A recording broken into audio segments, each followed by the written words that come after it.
microphone checker, microphone checker, microphone checker, microphone checker, microphone checker, microphone checker. Welcome back to Mike Checka. I'm on location at the Long Home. If anybody remembers that, I talk about my boy Shiny B on the show when we used to do the Cyclone Network games. I'm in his domicile. Also, as we call him now, Coach Long, because he looks like a coach now. He looks like a coach. Yeah, he looks like a coach. He does kind of look like a coach. Yeah, he looks like a coach, and he has that. He always had the tone of a coach.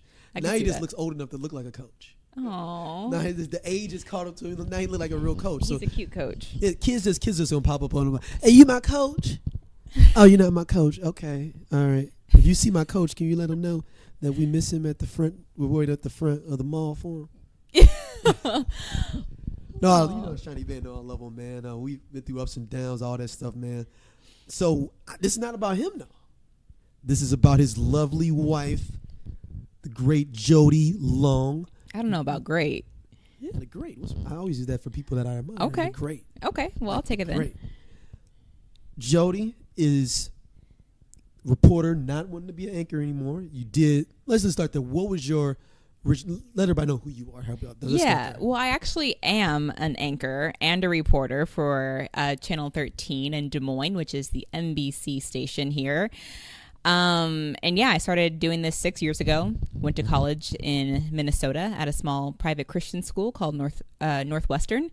And do people get that confused when you tell them that? Oh my gosh. Like no one knows where I'm talking about. They think it's Northwestern in Chicago. Oh, you with the Northwestern? Right. I'm like, no, actually this is a school of like 1,800 students. So, and that's very, very small and very strict. So, but yeah, so I graduated from there in 2012 and started like 2 weeks later here in Des Moines. It was that fast?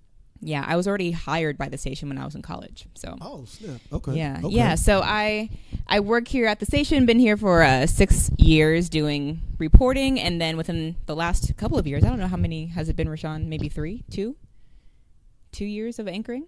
Sounds right. Yeah. So it's been good. So let's start from the beginning.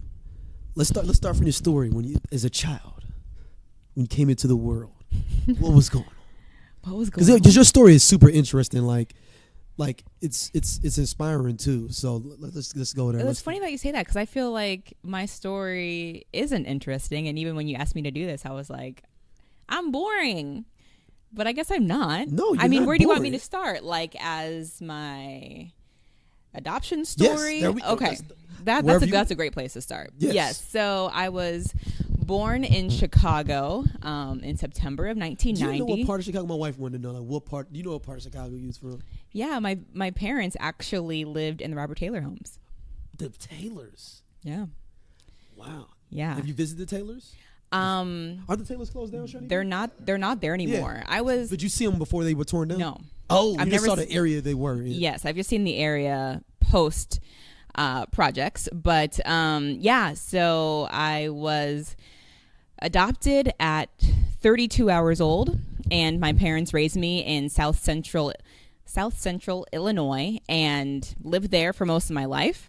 And so hold on, you were in South Central Illinois. What town was you in there? Carlinville. Yo, yeah, that's like an hour and a half from St. Louis. Yeah, we used to go to St. Louis all the time. That's why you said the Galleria. That's why you talk about the Galleria. Yeah. I thought you were coming from Iowa. No. Going down there. Okay. No. So we lived close to the St. Louis side. Yeah. We're huge St. Louis Cardinals fans. Sorry, Rashawn. I married a cubby, but I know. but yeah. So I mean, I have a very interesting upbringing. Both my parents are white. My brother is Korean, and I'm African American and Puerto Rican. So it's like a super diverse bring up, which I think has made me a unique person that I am today. So no, let's go back to the beginning adoption. Yeah. Have you ever met your parents or no? And I have no desire to. That was my backup question. Yeah. No desire to. I mean, if I ran into them in the street, I wouldn't even know. And what do you say? Thank you. Hi, my name is. I mean, I was born Jasmine Rochelle Bishop, but now I'm. You had a dope name. I know. Jasmine Bishop. That sounded like a Hooper's name, like a Hooper name. Like, oh, it kind of does. Jasmine Bishop. Jasmine Point guard, Bishop. Jasmine. You're like, oh man, she good. This before you had all the rating systems. You'd be like, you just heard the name. You'd be like, oh no, she good. I already know. Yeah. And you'd be lying and saying that you saw the person play. Like, no, she good. Her name's Jasmine Bishop. And then you'd be like, oh no, she is good. Her name's Jasmine Bishop. Yeah. So it's kind of like this life I could have lived but didn't. So it's kind of this whole mysterious thing. But I've never really been too curious about. Is it like choose your own adventure to you? Like, what would it be like? Like, if it would have been number B in the book. Like, it's funny that you say that because Rashawn just told me about the Choose Your Adventure books. So you didn't know what I meant if it wasn't. But I did only because he had just told me about it like a few months ago. Is that how old we are that Choose Your Adventures have? I had no idea. Have cycled out of the system. We were talking about it, and Oh wow! Because okay. their because they say slogan was choose like, your Choose Your Adventure. Oh, you thought it was like the slogan they came up with? Yeah. No, they stole that from a whole like swath of books. Yeah, like, that kids read. I just have never really wondered too much. I know that I have a sister who's exactly 1 year older than me. She has the same birthday, like to the date. So her name is Ashley, and so she's 29, and I just turned 28 in September. Do you all talk? No, I don't know. I don't know them. You just know her name. I know her name. I know my parents' names, and I know just a few things about them. I know that my parents weren't married, but me and my two other siblings had the same mom and dad. Okay. And my brother's name was Ricardo, as was my dad's name. And they had the same name? Mm-hmm, Ricardo. Well, Ricardo and Ricardo? Ricardo for both boys. Oh, so, both boys. Oh, yeah. Okay. And then my sister's name was Ashley. Okay. And so then I know that when my biological mom handed me to my mother, she just asked for like a couple personal items, and that was it. And they asked to keep in contact with me for 1 year. They asked my parents to send baby pictures up until 1 year old, and then the communication stopped. So was that their decision for it to stop then, or was it just like my biological parents? Yeah. That was their decision. Mm-hmm. Yeah. Let's get it more lighthearted. Let's go to the lighthearted side of it. So your upbringing is interesting because especially when you and Shiny B got married, and your mom was dope for this, was trying to make sure you got your hair done in black places. Yes. Like that story is like one of the dopest ones, and it's actually very intuitive and like empathetic to understand and know that, yo, I don't know what the fuck I'm doing. Like I need to take my daughter somewhere else for her to get that experience and know what it means. I've always commended her for doing that because I mean she didn't know what she was doing, and she always just wanted to make sure that like I was. But you know how many people would just be like, I'm just gonna I'll just figure out know what I'm doing, or like shave the head, yeah, like one or the other. But yeah. she learned how to bead and braid, and then in between appointments she would take me sometimes more than an hour away to go get my hair done because we lived in a really rural town. So she would take me to like Springfield and like have my hair get done there. Springfield to go down. Yeah. So it was interesting, but it was so cool because she really tried. Like my parents really tried to like make sure that I knew who I was and was comfortable with who I was and making sure I was getting taken care of. So that was cool.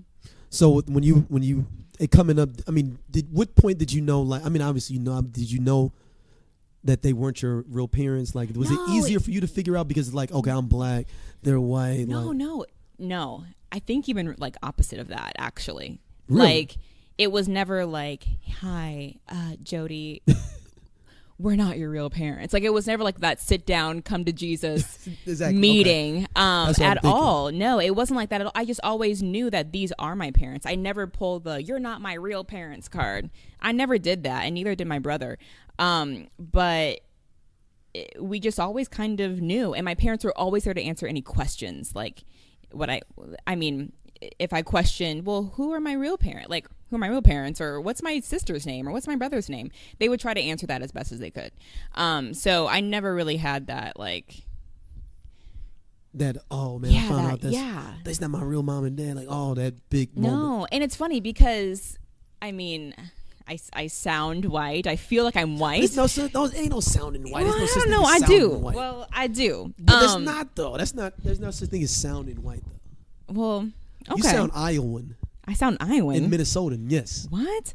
You know, I mean, man, we went to school in Iowa. Everybody sounds like you. That's like me. Here. I guess. Yeah. So. I guess, but like, What, you supposed to sound like you on the corner of 79th and Halsted or something? well, I guess I say that too because I was telling Rashawn this like a few weeks ago that I actually went to go. I was given a job at this restaurant in town, and I was super excited to start it. And the lady hired me over the phone.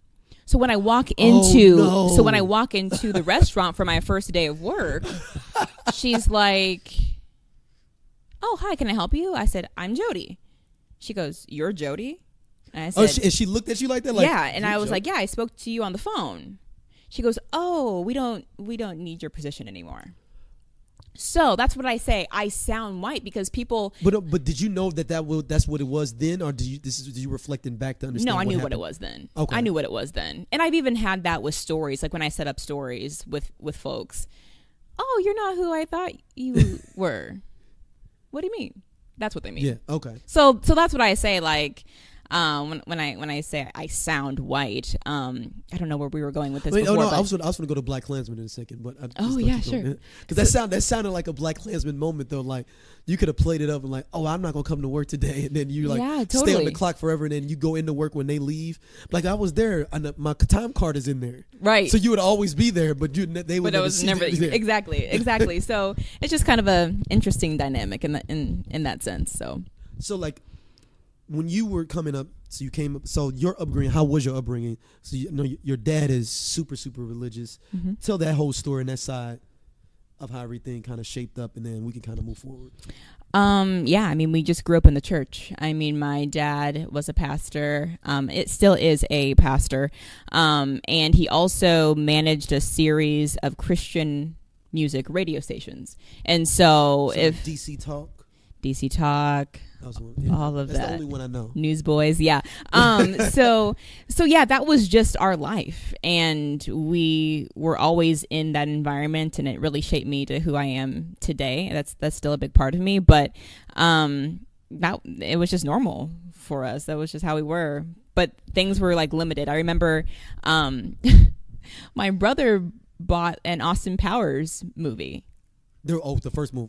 Yeah. And my parents freaked out, like, "You cannot be watching this. This is bad."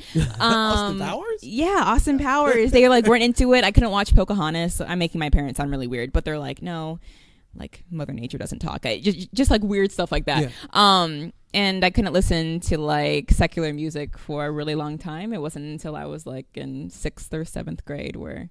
I mean, that's a lot of people in general. I know. I really couldn't like listen to anything. You know what? I mean, like not even just like pop radio stations. Not even that. Not like Britney Spears. Or no, like that wasn't like really. So you didn't like New Kids on the Block is like a foreign thing to you. Like who's that? Okay. But I know who that is. But I didn't really listen to it. Because Backstreet Boys is your era basically. Right? Yeah. Yeah. Okay. Yep. You talk about the NSYNC thing, so I guess that would make sense. Like the first ones I got to really listen to was NSYNC. Yeah. That was and cool. That would be like the big cool thing. So we talked about. So you got to tell me, what was your first rap song? Yes. Secular, real hardcore secular song you got to listen to and really. I feel like I started off with like a real bang. Oh, you can't. Oh, this is you went. Yeah, like I mean, I went like all in. It was on my secret CD. What's it called, Rashawn? What's Your Fantasy by. Oh, that is ludicrous. For your first song? Yeah, I was like, ooh, yeah. I felt like really like naughty listening to it. And I was like, ooh, this is bad. Whoa, yeah, that's it is. Well, it kind of is. I mean, it's still like one of those songs you listen to and you're like, oh, yeah. You still like, oh, all right. Yeah. So that was my first one. Did people like let you know that you were out the loop at school, like as a kid, like? Yeah, Jodi, we've passed NSYNC. We're on to 98 degrees now. Like, well, it really wasn't until high school where my friend Emily Vogt, and I credit her for like making me somewhat blacker than what I am. But she was like, "Have you ever heard of this group or have you heard of this song?" And I was like, "No, what is this?" And she's like, "It's hip hop and R&B." And I was like, "What?" So that was high school. I've been just kind of out of touch with all that stuff. But yeah, I mean, it took me a while to like get around. I didn't have any black friends until I was in in college, really. Yeah, but I mean, how else would you though?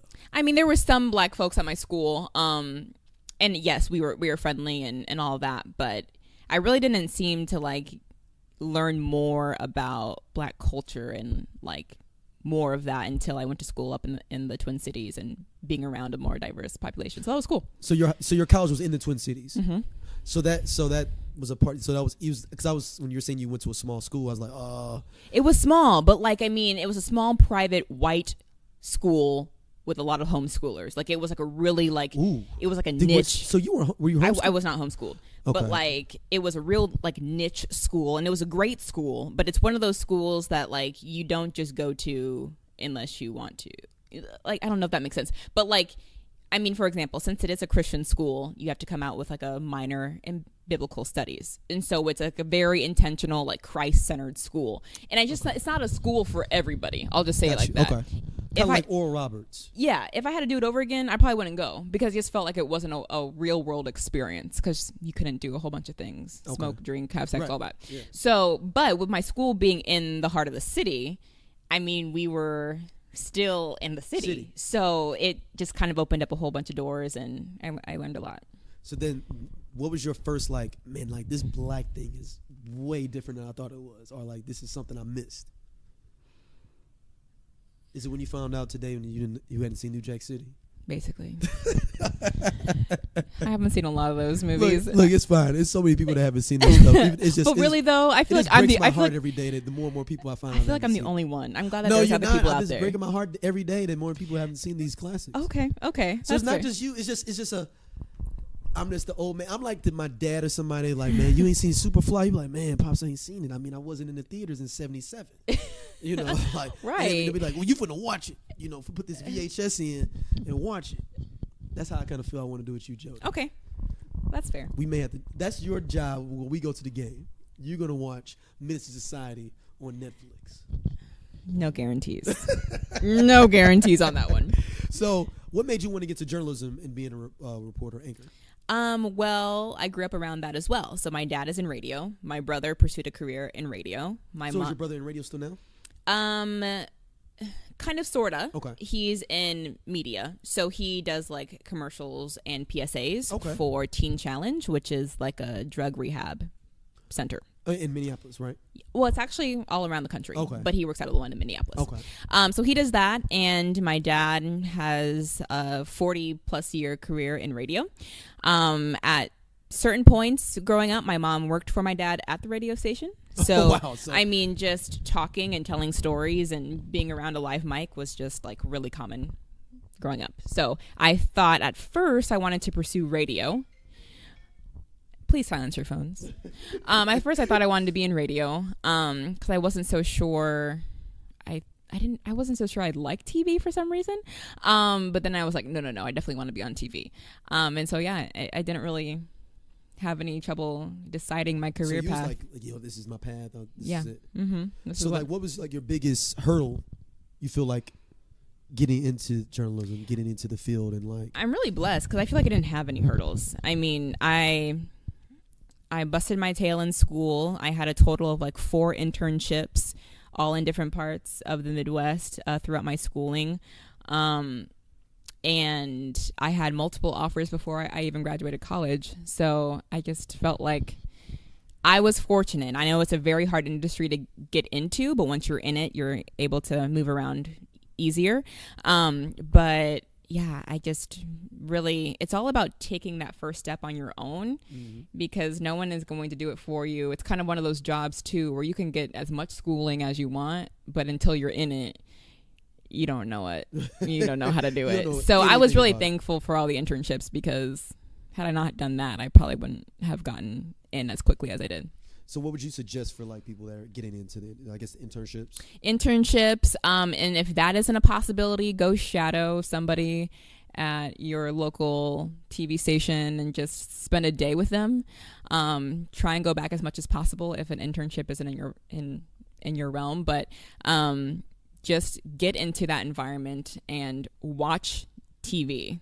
Not enough people watch local news. Yeah. So people think they can do it though. That's the thing. People think they can. And that's one of the things we get so many questions when we're out in the field is like, oh, did you go to school for this? Yeah. I mean, yes, we are just talking, but you have to learn how to write. You have to learn all these like ins and outs of it that it's just not as easy as telling a story. Yeah, there's like, but it is as easy as telling a story, but there's a way to do it correctly. So things in the background. Yeah. So what is your ultimate goal? Like, man, this is what I want to be doing within journalism. Like the It- perfect setup for you. It's always changing, but I feel like at the heart of it all, I just want to be a trusted and respected journalist. Period.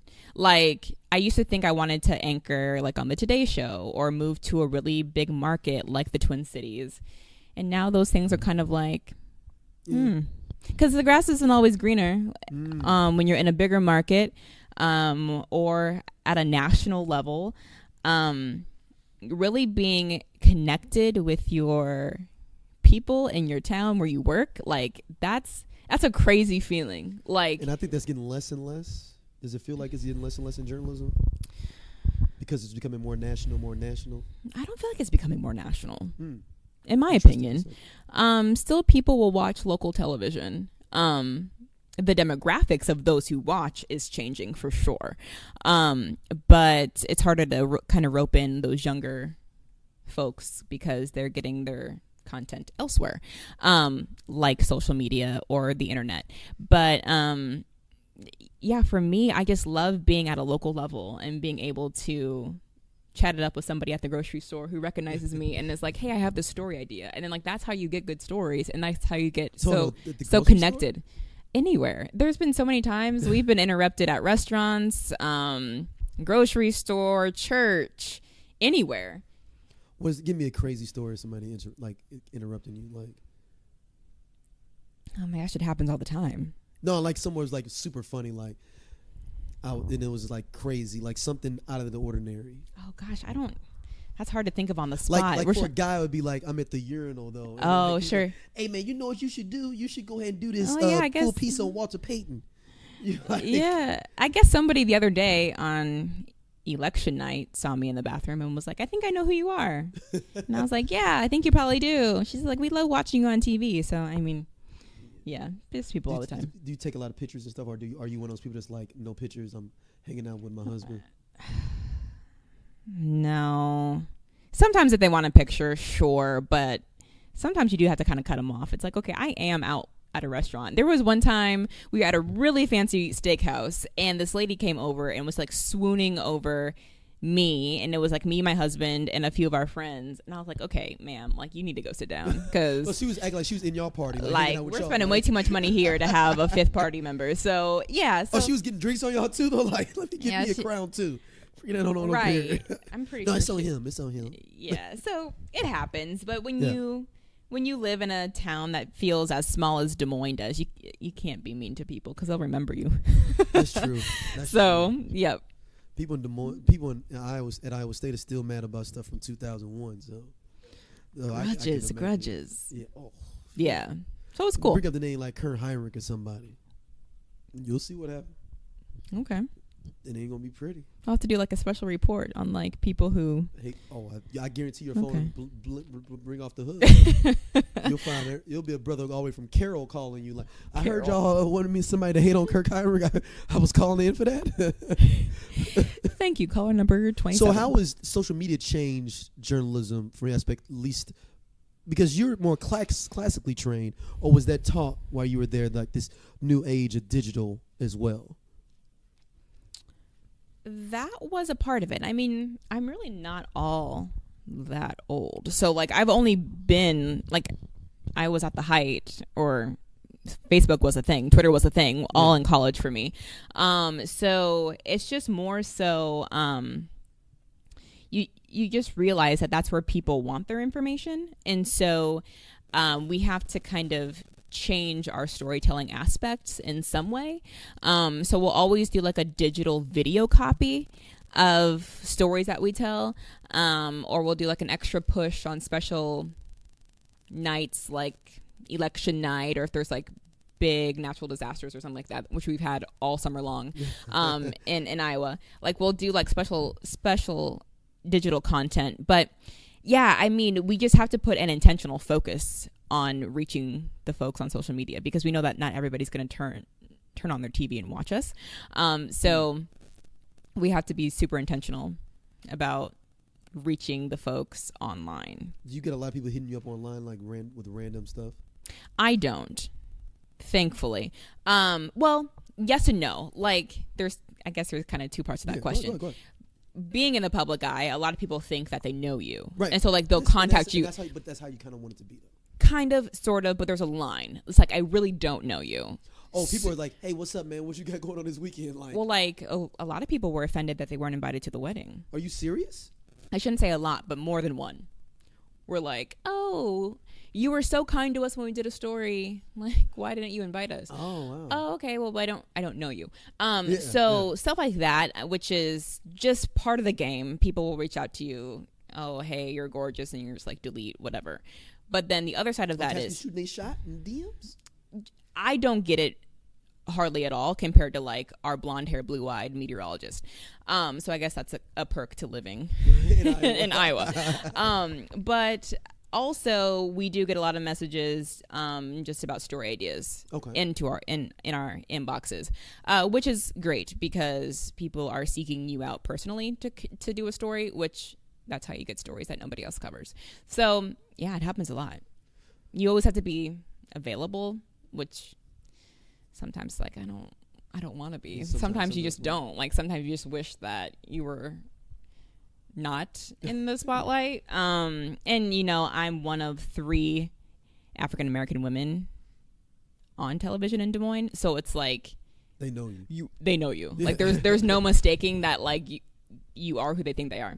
So yeah, so that's cool. But yeah, people are always constantly reaching out to us and on Twitter, Facebook, all of it. They'd be like, man, you know, I hated what you did. You get like those random tweets where like, oh, I hate, you shouldn't have did the story on them. Wasn't like this. As much as there is positive, there's just as much negative stuff too. So there's always trolls. There's always people who think you did a horrible job on this story. I actually try and not look at the comments because it doesn't really do any good. Do people come at you personally like, oh yeah, that you should have wore green instead of pink? Or something no, I actually get that I have pretty good fashion sense. Oh, okay. And it's really cute because a lot of people recognize Rashawn now because Coach. They know Coach. They know Coach. They know Coach. Yeah. So like, oh yeah, I know who you are. I saw you in like the Christmas video or whatever. So people, I think it's cool that like people know that I got married and all that. I want people to know Rashawn way more. We need to make this happen. I know. I try to like sneak his name in there as much as possible. Coach speak. I don't even know what Rashawn can talk about. Whatever he wants. I told him that he needs to have a podcast. Actually, I've been telling him that. He's been telling. I think it'd be good. That's a great name. Coach speak. Let's let him just. I don't even know what it's gonna be about. It could be about anything. Just let him just coach speak for like 2 minutes. I think it needs to be like specifically on sports. Coach speak. Like just. I think it works. That's the name of the show. Coach speak. So I with Shawnee B. Yep. I think it'd be a big hit. So yeah, it's cool because people like are starting to know Rashawn and like they're like, oh, we noticed that you changed your name on air. How was married life? Because I did change my name on air, which was like a big deal. Like people like. So what that was like a form of contention for some people that you did change your name? Yeah, but like mostly for people like already in the industry. Like, why are you changing to your married name? A lot of people keep or they wanted you to get a dash? Well, no, they wanted you to keep your maiden name because that's how people because you built your brand on that. Or some people have like made up last names. That's not even really their real last name. So hold on. How many percentage of people have made up last names? You would say roughly. I mean, I know it's possible, but I didn't know it's that. I didn't know it was something that was like that. There's one at our station, but I know of several others, like in the radio and TV industry, that their last names really aren't even. Wow. But yeah, but is it because of cultural reasons? No, it's more like safety, or like people in the public eye don't want others to know what their real name is because you could look them up on the county assessor's page or you could find them easier, or otherwise their last name, their maiden name just sucks and sounds horrible on air. Datkoski. Yeah. So a lot of people have kept their maiden names if it sounds better than their married name, which I thought that's kind of stupid. Like I didn't like my maiden name, but many people thought that it sounded good because it had lots of syllables. So Jodi Whitworth, so now I'm just Jodi Long. So I'm like, whatever. Like y'all need to get over your. Sound like a place kicker now. Yeah, it's like just get over your syllable counting. I'm gonna keep my married name. So I was surprised you actually didn't do the hyphenated. I'm not a big hyphen fan. I was just saying just because of your career field. Yeah. That's why I thought, I was like, oh, she gonna do that. But then it would have been so long. Jodi Whitworth Long. That's a mouthful. This is Jodi Whitworth. It is. It's a lot. Yeah. It's a lot. So it would have like taken up like the whole bottom of the screen. So yeah, but no, I like it. People are finally realizing that Jodi Long is not a new reporter, but that I'm just the same person. People thought it was a different person? People, when they hear my name but are not looking at the TV, they're like, who's that? I've had a lot of people tell me, like, oh, we didn't realize you changed. We were confused when they said Jodi Long, but then we saw it was you. Right. Like, people just are creatures of habit. Like, think about it. So, like, that's why, like, in our contracts, we can't, like, cut our hair. We can't dye our hair. Like, really? You have to, like, look the same. So you can't do any drastic changes to your hair now, period? No. It has to be approved. So if I wanted to grow out my hair, I'd have to like get permission. Wow. So they just want people to look the same all the time. Yeah. So I get it why people were like, oh, we were confused when you changed your name because they're used to seeing me 5 days a week as one thing. So I get it. I'm giving them a little bit of grace, but just part of the TV biz. It's a fun industry though. It's cool.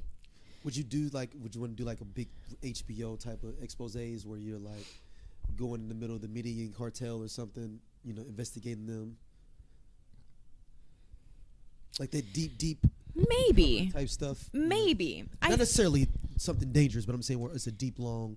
Yeah, I think whenever you find your niche or like whatever, I think every once in a while there's a story that really piques your interest. And like you just want to keep going on with that story forever and ever.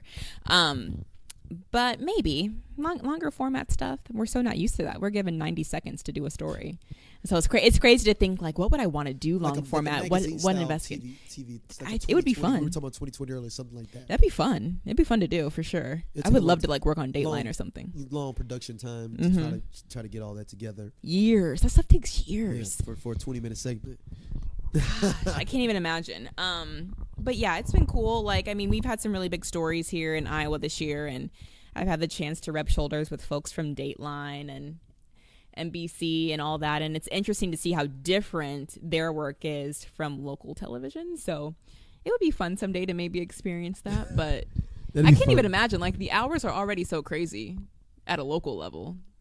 What would that be like? I don't even know. Because I love HBO Sports with Brian Gumbel. It's just their in-depth reporting on it is like amazing. Yeah, it's so good. But they seem like they'd be doing it for like 3 or 4 months for some of them projects. It is, yeah. Sometimes longer. Like they'll go back and visit him. Like, man, he's more sick. So that had to be at least months later on that they went back to visit this person that they're highlighting. Yeah. Like, oh wow, they're back, and looks like he's in worse shape. So it looks like it's been a while. Like, oh, 4 months later. Like, oh wow, 4 months later. Okay, I would have never known that. Yeah. All right, so these are our last 2 segments coming up. Now, you can go into the most embarrassing story you can remember about yourself. I call that you played yourself, or the vapors, where it's like, man, I just really played myself in this situation. Or you can go into door number 2, your top 5 MCs of all time. You got to go into both of them, though. Just choose which one you want to go in first. Is there like a third option? No. You got to go through both doors. So, like, you can go through this door, but you got to go out through the other door. You mean MCs as in, like... Rappers. Oh, I don't think I have a favorite 5. Why does it got to be rappers? Can I do, like, R&B singers? Okay. What? Fair enough. We can do 5. I don't think I have 5 favorite rappers. I know for a fact. I know for a fact I don't even have 5. Okay, we can do 5 R&B singers. Then. Okay. Well, really, the only R&B singer... in order. The only R&B singer that like really just matters in my life is Usher. Really? He's my favorite. Not like this new Usher, but like old Usher. Not that. What was this new song you had where you had Master P on it? What's it called? About it. It was about it, wasn't it? I wasn't impressed. I didn't like it. I felt disrespected by the album, actually. That's not the Usher that I grew to love. I'm like, Usher, you older than me. You can't be talking about I'm about it. He's older than you? Yeah, he's older than us. He's 40. Black don't crack. He's 40 years I old. love him. Yeah, and I just... Okay, Usher... Chris Brown. Chris Breezy. Okay. Did you see his Netflix documentary? He has a Netflix documentary? It was about his life and like his spiral downward and like, well, first of all, his like rise to fame and the spiral downward. It was actually really, it made me like him all the more. So Chris Brown for sure. Chris Breezy. Wow. I like him. Huh. Okay. Others. Now you changed the category to R&B. I don't know. Okay, but we were talking about this. We were talking about this before though. How like I don't really like listen to a ton of music. So you don't listen to a ton of music and you don't listen to a ton of hip hop either. Like whatever's on the radio is like what I'll listen. I'm so lame when it comes to this. You're the typical radio listener that's just gonna pop on the radio and just ride. Yeah. Okay. Yeah. Like I'm drawing a blank. Like you're putting me on the spot on a category that I don't know. It's You're not a Beyonce fan? Oh, I love Beyonce. I do love Beyonce. I do. For some reason, I was only thinking males. For some reason, that I had like, that I had answered males. Beyonce? Yeah, Beyonce's great. Love her. Went to one of her concerts, her Lemonade tour. I think it was. No, that's false. That's false. That was on the run. On the run. On the run came to Des Moines, or you went up to Minneapolis? Yeah, I went to Minneapolis. Okay. I don't know. I have that. We're gonna stick with those three. So you just those are choose solid. 3 instead of 5. You get 2 more. I don't know. Most people would be like, "Man, I only get choose 5." I know, but I'm not most people. I told you I'm lame. I'm like super lame. All right, so let's go to this. Let's get to this embarrassing story. Let's close it out. Let's close it out with some embarrassment where you played yourself. Man, Rashawn, do you know any? He hears it because like I'm always coming home venting to him about my day. So, but I can't hardly remember the story I did yesterday. Here we go to the Twitter bout. Oh, You had a Twitter bout? You had a You've Twitter? never heard? No, you had it. I didn't know. Do you have a Twitter? Yeah, I have a Twitter. Why don't we follow each other? About getting Yeah. blocked earlier. Yeah. She has a famous person who blocked her. Because I went like Who? Lolo Jones. Yeah, because she's from here. She's from here. She's Yeah. a Des Moines native. Yeah, I heard she's an asshole. No, I've heard that like from multiple people. Okay. Like one of my. She does not take criticism well, and I'm sure No, she's a blocker. She'll block you in general. Yeah. if she heard this podcast, she'd probably block you. Well, she's already blocked me before. Really? Yeah, I'm blocked right now. You're lying. Yeah. What'd you do to get blocked? What'd you I do? mean, I was real trifling with mine though. This is early Twitter days before like. She blocked before, you. before Me Too, before all this stuff. Anyone, I was like, "How you a virgin? No, looking that fine." I said something like that. Like this early Twitter, like 06, 07. I was my wild, God. and I was like, either you lying or something wrong with it. Oh my God. Okay, so we can relate. Yeah. So we can relate. Cause no, I didn't like her attitude in general. Like her, so I just was wilding. I just went out, jumped out the window.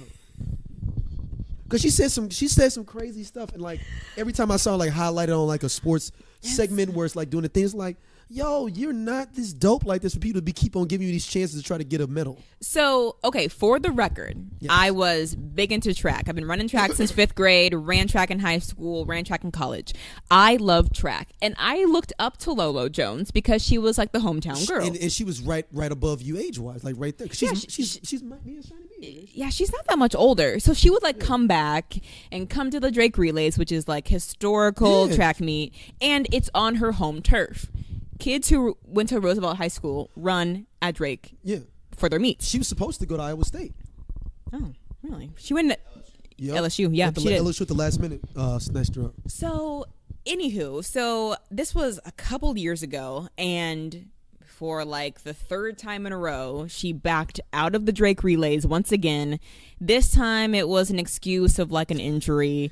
The time before that, she felt too much pressure running at her home track, which makes no sense. Like, you could come in last place and everyone would still love you because you're a hometown girl. Just go take pictures. So did she come though? At least she never came. Oh, so I'm saying. So no, I'm saying even if I didn't run, I would at least come. No, to the event. No, she like every year for a string of years. It was like, hey, I'm gonna come. Oh wait, never mind. Back out at the last minute. So I tweeted an article from our station that said that Lola was backing out of the relays once again. And I said something to the effect of, you must be past your prime, like hang up the spikes, like stop saying you're coming when you're not. Like just don't say nothing at all. Just be done. Yeah. Just be done. Because she had her bout with like the Winter Games and like with the bobsled. She had her bout with Dancing with the Stars. Also, it says something about bobbing. Stop it. Just trying to stay relevant. I just felt like she's trying to stay relevant, but she's not. And so I tweeted that. Didn't hashtag her. Didn't tag her. Oh, wow. She just searched her name. She searched her name. And you got a check next to your picture. I got a check. So then so you're a check person. My co-host for my podcast, he has a check because he's on sports radio in St. Louis. Okay. And he says that there's a whole other world of check people, like that if you get a response from a check person, it goes like in a different bin or something. Is that true? I've never seen that. Well, he said it's like a different set of mentions. It's like your check mentions, like if you get a mention from another check, it's like another situation. So like, do you get that when I tweet at you? No, he does have a check. If you're verified, it's only verified on verified. Oh, I see. That's what I'm saying. So she saw that you were verified. That's what I'm saying. Like that's possible. That's why it comes up higher. That's what I'm saying. So it wasn't even like immediately. It was like hours later, maybe even a day later. And the next thing I know, she has tweeted back at me, posted my tweet on her Facebook, and like called me out like, oh, you call yourself a Christian, why are you tearing down another sister in Christ? Wow. Like, so she didn't research you and stuff? Did she even know? She's like, if you knew how to like do your job correctly, you would know that I got first place at some international Beijing track meet in 2016. Like, I was like, whatever. 2006 too. No, it's probably 2006. I was like, she ain't done that in years. So we kind of went back and forth, and then she messaged me in my DM. So we were having like a one-on-one conversation, which is what it should be. And I was like, whatever. It is what it is. She blocks me from then on, but I was getting so many people hitting you up from off of those. Thousands on Twitter and Facebook, to the point where my media organization, Tribune Media, was like, stop responding. Just don't respond. Go silent on social media for like a week. Let it just die. Like, don't even worry about it. This happened. I mean, this went on for days. Wow. Constantly. And I had people reaching out to me that I knew who were like, we're so disappointed in you that you would like talk so badly about Lolo, blah, blah, blah. I was like, but no one denies it. Like, but really, but like everybody at the news station knows, our sports guys know she's a bitch to deal with. Yeah.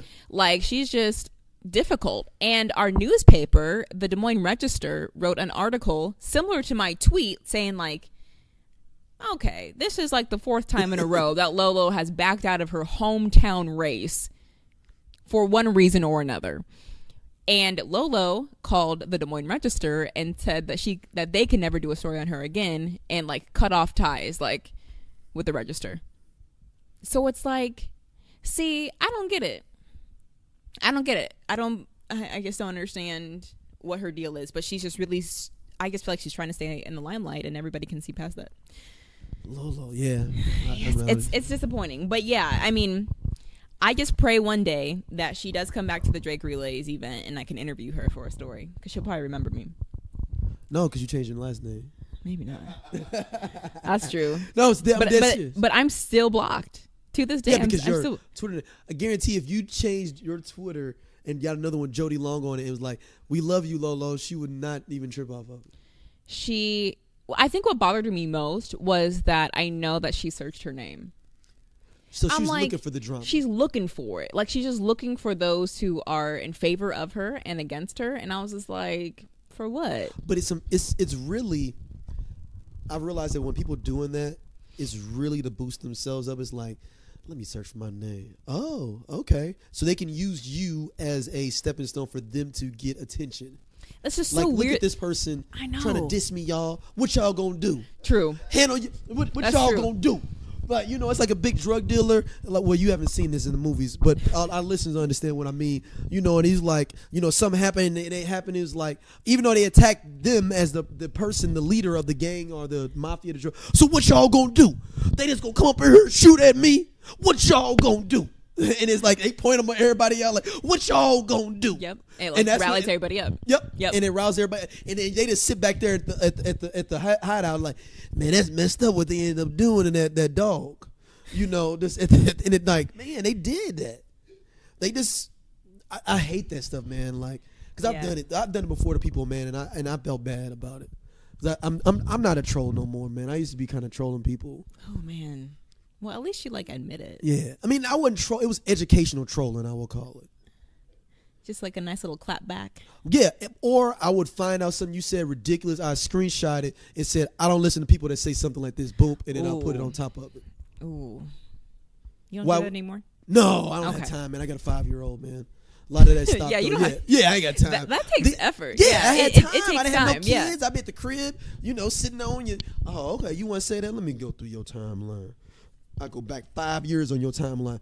What about this? Yeah, and it's crazy because she did research me. She's like, you call That's what I'm yourself saying. this and that. She's and I a was master. Those people are masters, man. I mean, I didn't finish my master's degree, but if I had finished it in trolling, that's what they do. They sit there. They probably looked at your name, looked at what oh, she's on that station. Well, and then she found out that I ran track back at whatever, and she's like, "Oh, your fastest time was only this." Oh, and so this. she did not do. That's exactly what I would have done. And I was like, first of all, I don't claim to be a So she went to superstar find your runner. time. Oh, she went back to high school, college days. Hey, that is petty, yo.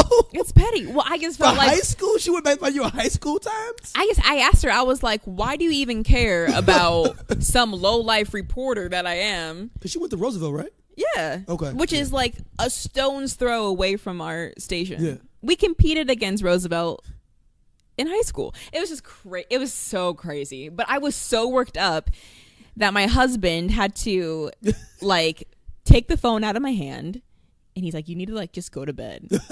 But I was up just looking through all the comments, and I was like, "Oh my God, did I do something wrong?" I was Did like, anybody defend you? A lot of people defending you, like. gosh.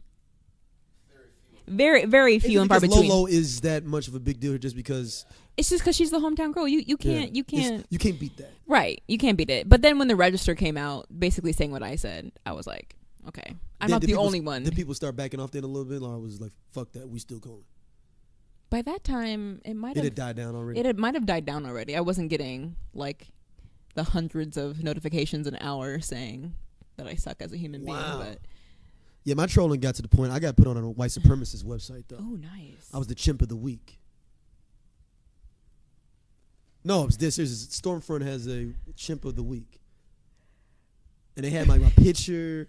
They had this is before I got married, so they had all that personal stuff on there, all my pictures and stuff. And they were commenting on everything, and I mean, it's horrible. All these racial slurs about me, Oh my God. crazy stuff, man. Yeah. I don't have words. Yeah, but it was a general troll. It I was big on Twitter at one point. When it first started, I got up to 2,000 followers in a year or two at one point. Now they don't mean shit. You know what I'm saying? And so I said that I said a couple of things, but my main one was Angelina, because Angelina Jolie's supposed to play Cleopatra. Okay. And I said Angelina Jolie is like Angela Bassett played the Queen of Scots.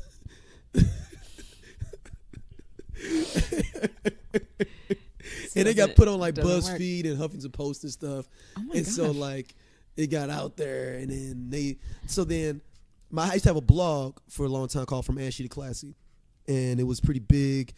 I got won awards for it, all that good stuff, man. Everybody listening knows that, but just to fill you in, Jody. So when if you know backlinking. So I'm looking at wow, I've got all these hits. What is this website? So I've seen that the website the link is in there where all these hits are coming from. And I'm like, Stormfront. So it's I dropped the mic in my own mind, oh no. Yep. Oh no, the storefront then came literally. So they had me like one of my, because I used to promote parties for years. They had one of my club pictures on there where I'm like, yeah, I'm talking about I'm out there like, look at him with his white batches. Like it was like I mean they're like going in hard like these hussies, and look, he's probably not a good man anyway, talking about Cleopatra. And then they start going through all my other posts coming out with them and saying like, oh, he probably didn't even go to Iowa State, I can't find him on the website, blah blah blah. So then this is back in my early trolling days, I did a full article listing all the different places I am on the Iowa State website and sent it anonymously to them, and then also resent them back where I'm one of the only people that is cited on Michael Jackson's album as one of the people that to review it in the country, and I didn't do that. Like on the wiki, if you go to Michael Jackson's last album on the Wikipedia page, okay, they quote me. They say Daryl Frierson from U-Wire says this about Michael Jackson's album Invincible. So somebody found my thing. So I was that good enough for that. That I was on a daily for 3 years. wow. But it was the chimp thing. It was so bad. It was funny. Like they were finding pictures. Like, they went through. This is early before Facebook really could like block pictures and stuff. Like they went through my pictures. Like I'm like, yo, like that's me, like coming from the gym. Like what? Look at him stinking. Like what? Look at him, he's stinking. The nigger's stinking. Like, and like they came up with all kind of words. I never heard of the word moon cricket before. Have you ever heard? Yeah, I had to Google it to see like what the racial slur meant. What? It's I get like they would say that black people would sit outside and like kind of like click their legs at the moon, like type thing. That's why it's like a moon cricket, like at the moon, like we were almost like kind of like werewolves type shit. Like where you see the moon, we would just get happy to see the moon and want like dance and jigaboo and shit. So it's a moon cricket. Right? I didn't even know. I was like, at first I was like, what's a moon cricket? I was like, that's some old school racism. I gotta look this one up. Like, and I know my racist terms. I had never heard of moon cricket. They called me like a porch monkey. Like, it was like bad. It was so bad. My grandmother, that happened 10 years ago. My grandmother found out about it last year from like my uncle. Was like, yeah, remember when little Daryl was on Stormfront? They was calling him a porch monkey. I said, what? She was like, who did that? Then she calling me like, they got you on some website with all your pictures on it. I'm like, Granny, it's 10 years ago. Right. Wow. What are you talking about? They got your pictures all up on it? Yeah. At least you're not the chimp of the week. Yeah, I didn't.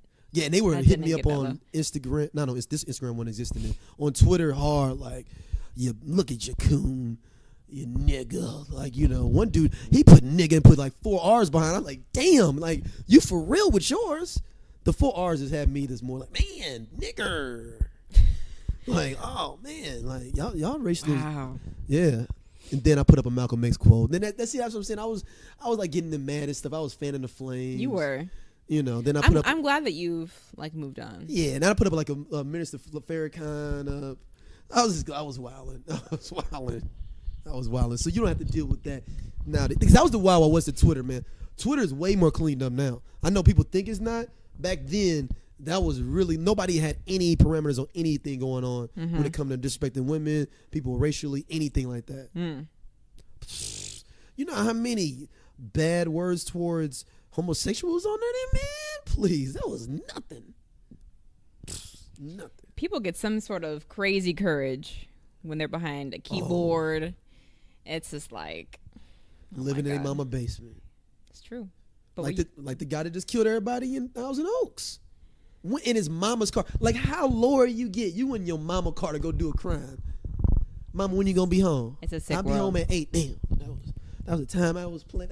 Then he's going to look at his little board for like all his crime time. Like, damn, that's gonna be late. Can you come on a little bit early? I gotta go to the store. I know. It's sick. I get tired of that stuff. I get tired of. We all do. Yeah, and then what some of them they said, I guess, were at the Las Vegas incident too. Yep. I'm Many like, of them had survived that, and were now involved in this. Is this Final Destination for them at this point? Like, no, I would for real think it's Final Destination at this point. I was just stay at home. God, but like Have you, even ever seen that's have you ever seen the movie Final Destination? no. So you don't even know what I'm talking about. Shawnee B, you know what I'm talking about, right? Yeah. Final Destination is the movie. Just Well, I've like heard of references. Okay, yeah. I So just, like haven't seen it. one thing happened to everybody, but death is still gonna come get him. That's at that point I'd be thinking that. I escaped the dude with a chopper on top of a building, and then a couple months later or a year later. I just can't even imagine. I can't even imagine. But you can't live in fear. I mean, happened to me obviously, twice. I don't know. You had 2 mass shootings happen to you. Oh, God, I don't know. I don't even know. That's like getting hit by lightning twice. I wouldn't go out in the rain from then on. Like, I guarantee you won't go to no bars. But like the Las Vegas thing was outside in this giant ass field, essentially. Yeah. I mean, you one just of my boys said he need to just start can't live in listening to fear. rap. They only kill one person at their concerts. Yeah, maybe country isn't the way to go. Jodi, thank you for being on This the was Mike fun. Checka interview, man. This Thank was you. fun. Yeah, Hopefully it was. Yeah, no, I think interesting. people enjoy, especially when it gets to the Lolo Jones part, because Yeah, that's the best part. Yeah, go ahead and scrub like 20 minutes into the podcast, and like then we get to the but your juicy. story is awesome, man. Like your story, your family dynamic is awesome. I didn't even know all this till you got married to Shawnee B. Yeah. I was always like, man, she looks too good to be with Shawnee B. Like, and I was like, that's how you should marry her. Like everybody that marries their wife, if she don't look like she shouldn't be with you, then you shouldn't marry her. If y'all look like y'all on the same level, then you should marry. Man, you look like you on the same level with me. This ain't gonna work out. We look the same. I know. That's right. That's why. That's exactly why. No, that's really sweet of you to say. No, this was fun. I was Yeah, glad. yeah. Let everybody know where they can hit you up at online, unless you don't want people to. Yes. They can find me on Twitter at Jodi Long, WHO13. Did you have to go to Twitter to change that? Because That was a hassle. That's what I was. Name change in general was a hassle. Like Worth even- it, but a hassle. It took me a long time to get re-verified Really? on Twitter. And Facebook was harder than Twitter. I had to go, like, I got, like, turned down, like, 3 times. And I'm like, I had to write, like, So you had to show your marriage certificate or something? I had to write them and say, here's why I need to change my name. Oh, okay. I had to get proof. It was crazy. But yes, so on Twitter, you can find me at Jodi Long, WHO13. And then on Facebook, you can find me at Jodi Long, WHO TV. Yeah. Pretty easy. Thank y'all for listening. Email us as always, straightolc@gmail.com, and we'll be back soon.